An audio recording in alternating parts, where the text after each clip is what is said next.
Hello বন্ধুরা, সবাই কেমন আছো? আজকে শ্রী শ্রী মনসা পুজো, তাই মনসা পুজোয় আমরা চলে গেলাম আমাদের এখানে বড় মনসা বাড়িতে।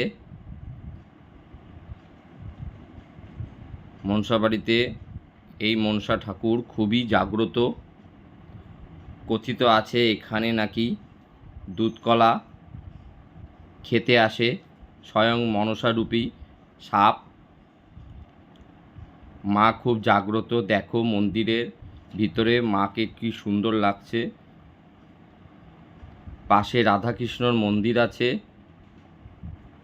তারপরে লাইন দিয়ে পুজো দেওয়া হলো। পুজো দিয়ে ধূপধুনো ধরিয়ে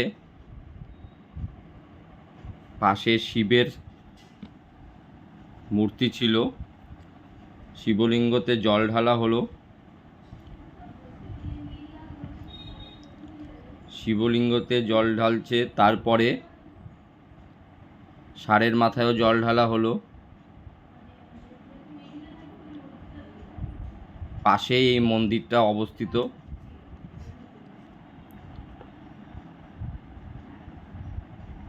তারপর আমিও শিবের মাথায় জল ঢেলে নিলাম।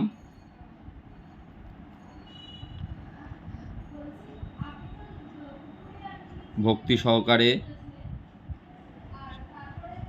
শিব ঠাকুরের জল ঢালার পরে আমরা বেরিয়ে পড়লাম। তারপরে ছোট ছোট দোকান এখানে মেলার মতো করে বসে। প্রতি বছরই এটা একদিনই বসে, পুজোর দিন।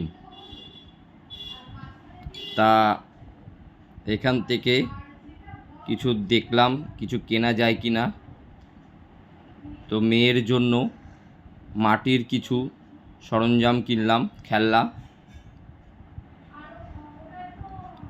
প্রচুর মাটির আইটেম আছে। তারপরে বিভিন্ন রকমের সাজার জিনিস থেকে শুরু করে সব রকমের জিনিসই এখানে পাওয়া যায়।